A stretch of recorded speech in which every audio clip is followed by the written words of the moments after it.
I think even as a creator, I learned like the secret to doing that successfully wasn't just relying on myself. It was collaborating with really good creators. I got to interview musicians, actors, and so on. And I think that's how I built that channel. And so I learned like I can do this as a creator, but you can also do this in business.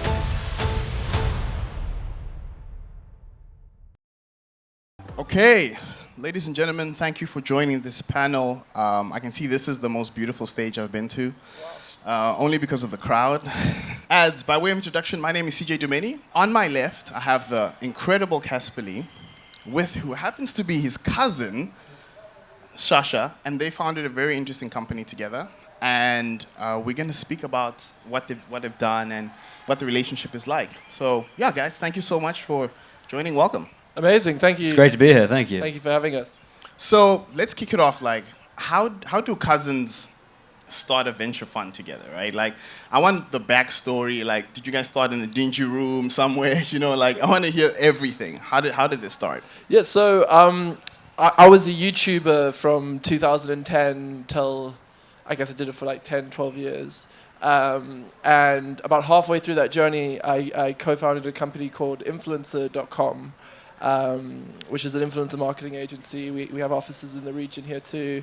Around the world, and they also have a management company called MVE with IMG, who are also run by Endeavor Group. They own WME, UFC, and so on. So I was already kind of doing this business stuff alongside being a YouTuber. But when I actually started YouTube, Sasha, who has a very different background to me, was always like obviously he's a cousin of mine, but he was like a really supportive cousin. He was the guy who was like, "That's really cool what you're doing," when a lot of people said it wasn't cool. Anyway, after the YouTube stuff and after we started the business, I started the business stuff with some amazing co-founders. I got some opportunities to invest in companies, and I went to Sasha, and I didn't know anything about investing, and he has an investing background from Bridgepoint and working at Uber and so on, and then we basically started doing it together as angels, as a syndicate, and. We had an amazing few deals, and then we launched our first fund 3 years ago. Yeah, just to clarify what Caspar just said, it definitely was not cool when he started at all. Maybe a bit now, but so I was working in investing, and I was, I guess, Caspar's sort of business cousin. Yeah. I worked in a large cap private equity firm doing consumer and tech, and Caspar and I started doing some angel investments together. We created a syndicate of other creators who could come and invest with us. And some of those early deals really worked out. I found myself getting more and more passionate about the influencer investing side hustle I was doing versus my private equity day job. And so Caspar and I took the decision to launch a venture capital fund in 2022, and that was our fund one. And now we've been investing that. We've got something exciting coming in 2025 as well in terms of the next stage for us as well. Look, so from a finance background perspective, Sasha, what was the opportunity that clicked for you that you saw in the creative space? Because I mean, you're obviously chasing something as a VC. Yeah, so I mean, the story of it was that Caspar started to get approached by entrepreneurs who thought, well, he really understands the business side from influencer.com, but he also has an audience. And I'm sure any creators in the audience today probably have been approached by a friend or maybe somebody who's successful and wanted them to invest in their company. And so Caspar was getting some of those. He would come to me to ask for advice on whether they were good or not. Some of them were, and I started to think, wow, this is actually a real opportunity. And this was before there was lots of different creator-related venture capital firms. This was pretty early. This was 2019. And so we both just saw this opportunity, but it started really informally. Our investment thesis, we obviously do a lot of creator economy. We're investors in, Beehive, which some of you hopefully will know, and 11 Labs is a big voice AI company. But we also just generally do consumer internet investments, so just broader consumer technology. But we always apply a creator-first mindset to our investments. Caspar, so from a creator's perspective, right? You've created a great brand, and your YouTube, you've hit like high pinnacles from a content creator perspective, right? And the investment world can seem a bit intimidating. Realistically speaking, how was it trying to get into that world? Was it like, did you have to knock down doors? Like, what was that experience like? Yeah, I mean, I think even as a creator, I learned like the secret to doing that successfully wasn't just relying on myself. It was collaborating with really good creators. I got to interview musicians, actors, and so on. And I think that's how I built that channel. And so I learned like, I can do this as a creator, but you can also do this in business. And then I suppose, I didn't just kind of one day say, oh, I'm going to start a venture fund. It was kind of a natural progression with someone like Sasha, who, we literally speaking for hours and hours every day about all the investments we're doing together. And so, yeah, it's not just one day I woke up and said, I'm going to be an investor today. I think that's a tough way to do it. It's having someone like as incredibly talented as Sasha, who happens to be your cousin, I think gives you a big leg up. But I think another thing, Caspar is very special, and I'm going to blow Caspar's horn here a bit, but I think Thank you.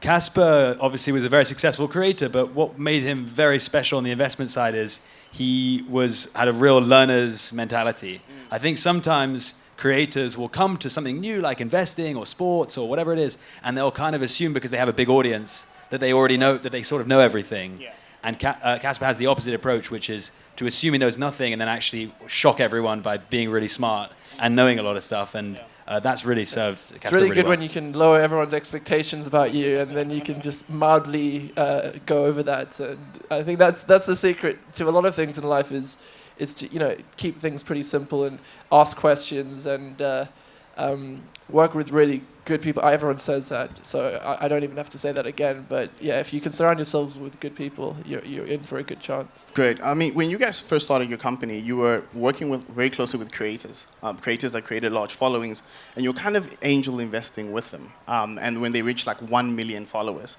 what about this 1 million follower mark makes them interesting enough to kind of be like, this might be a time to consider investments? Like, what about that space was interesting? What we did is we basically had the syndicate of creators, and to start doing venture capital, I think it's important that it's not your very first investment. You've already, and maybe got kind of your portfolio of publicly shared, listed stocks. Maybe you have property, and then this is something maybe you kind of put 10-20% or whatever towards. YOLO money. Yeah, your YOLO money, and so to make that kind of money to start doing this sort of thing, you usually are already established creator, and then also the businesses we are investing in, like 11 Labs and Practica, and some of these companies are so highly oversubscribed that you need to be someone that the founder is going to be really excited about bringing onto the cap table. Like, I think some people think, oh, an investor, they can just invest in a company. But it's kind of the opposite. It's like you've really got to prove yourself to the founder for them to allow you to invest, because these are some of the most highly sought after companies in the world. From your perspective, Sasha, what do you think? Yeah, I think from a creator perspective, the reason we wanted to work with creators who could invest with us was to kind of get us onto the investment ladder and bring people with value. I think creators can add so much value to investments. I don't know if there's any founders in the audience who run companies, but if so, I would strongly recommend having at least one creator on your cap table, because obviously there's the clear example they could help with publicizing your company and putting on social media. You can also have a real strategic benefit. They can often understand what kind of channels you might be interested in. They'll often be kind of super connectors. People love to take introductions from creators. And so there's like 1,000 different ways that creators can help startups. And so that's how we got going. Look, from your personal perspective, what have you come across that's been super interesting? Like, what have you been excited about working on? Or I know you're launching something which you're going to announce later at another date. But from being in the investment world and seeing what's happening in the creative space, what is keeping you up at night? Like, oh man, I can't wait for this to happen. What should we prepare for? Let me say. Well, what we're announcing is just a continuation of our fun. So it's not that exciting, but it's exciting for us at least. I think what we're really interested in right now is application layer consumer AI. AI creative tools, AI applications that, for example, use creators to go to market. But we've really pivoted quite heavily over the last 2 years. 8 of our last 10 or so investments have been this application layer consumer AI stuff. So that's what we get really excited about. Yeah, I think also we get really excited about WhatsApp, companies that build on WhatsApp. That's something we love. Oh, interesting. And I bring that up because obviously people love using WhatsApp here to communicate. And that's what I love about this part of the world, because I'm a big WhatsApp fan myself. So that's something that's very exciting. And then also like kind of translation tools. Obviously 11 Labs is doing incredible things. I don't know if anyone saw Lex Friedman's interview with Zelensky, But it's amazing to hear these world leaders speaking in their own languages, in their own voices, but in whatever language you understand. And to be able to invest in stuff like that, I think is mind-blowing. Incredible. So, Caspar, you're, I'll say, a serial entrepreneur in some aspects, right? And you've invested in a lot of companies. How do you split yourself from a responsibilities perspective to make sure that all your companies are successful? Like, do you have a team? Like, you're just one man. How do you do this? I have many AI avatars. All of the things the things I do, it's not that many things, but the things I do, they're very related, and the venture fund very much benefits from influencer, from the management business, and they all benefit from each other too. And sometimes, be at an event like today where maybe I'm here for one business and then I'll meet someone and it will be for another. And so, when you have, a team, especially like influencer and so on, we've got such a great management team that it's not my job to go in and do everything myself. It's about helping the team, and yeah. Sasha, my next question to you. Backstage, you mentioned something about an app that you were excited about, a platform that had an interesting digital content on there. And when we were talking about it, it sparked, an insight in my head. Can you tell us a bit about it? I know this is on the spot, sorry, I didn't prep. I'm gonna be honest. When I got really freaked out when you said backstage, you were talking about an app with some really interesting content. So yeah, I know what you mean, and it's not what you're thinking he said. But sorry, please go on. Yeah, please tell us about the app and like what's so interesting about it. Why is it fascinating for you? Why did it come up in conversation? Like you and Caspar were talking about it. It could be something interesting that someone in the audience could leverage. Yeah, so we're always interested in the latest social media platforms, creator platforms, etc. And there's one that is actually currently literally number one on the US App Store.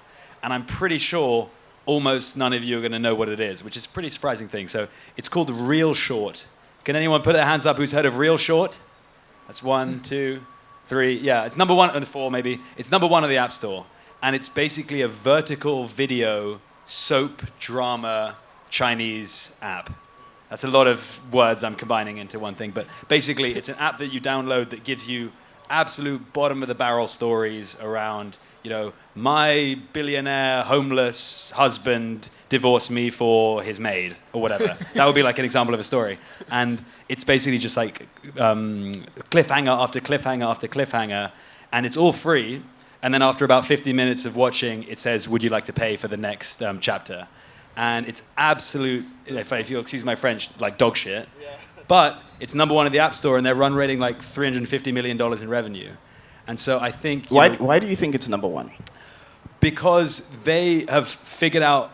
What people sometimes... it's really important to understand is monetization is so critical to growth because their monetization is so aggressive and basically they can tune into your head to make you pay at exactly the right moment. That means they can invest huge amounts of money on TikTok ads. And their TikTok ads are basically just watching an episode of this shitty Chinese drama, and then at the end it says download the app to watch the rest. And so it completely sucks people in. And they probably spent $150 million in advertising in 2024, and this is a brand new app. And they make the money, they make $350 million revenue, so still a good business. But yeah, it's a concern, I think, that this media world is kind of getting dumber and dumber and dumber over time. The Shein of Netflix. What's that? The Shein of Netflix. Yes, the Shein of... Yeah, exactly. It's like Shein. Aren't you guys happy that I asked him about that app? Yeah, that was interesting. Like... Can we clip that? We'll clip that. Okay, Caspar, I know we have about 30 seconds left. There's someone out there whose their creator journey is booming. They just got like 2 million followers. And now they're trying to think about what should I do with my money and how do I become a super investor. If you had to lay out a roadmap with some potholes to avoid, what would that look like? Yeah, I would do the simple stuff first. Just the boring stuff that's not going to yield that much, but just get out the way. And then, if you want to do some more interesting things outside of property and your pension and your ISA and so on, then I definitely recommend getting involved in businesses where you can actually have a say. So not just something maybe that you just invest and you just let them do their own thing. Like businesses where you can actually add value because you have such a powerful platform as a creator that you really can make a big difference. And so that would be one thing. If you're lucky enough to have a cousin who went to Harvard and worked at Uber and Bridgepoint, then try going to business with them too, because then you'll end up doing quite well. Caspar, Sasha, thank you very much. Ladies and gentlemen, it's been us. Thank you for having us.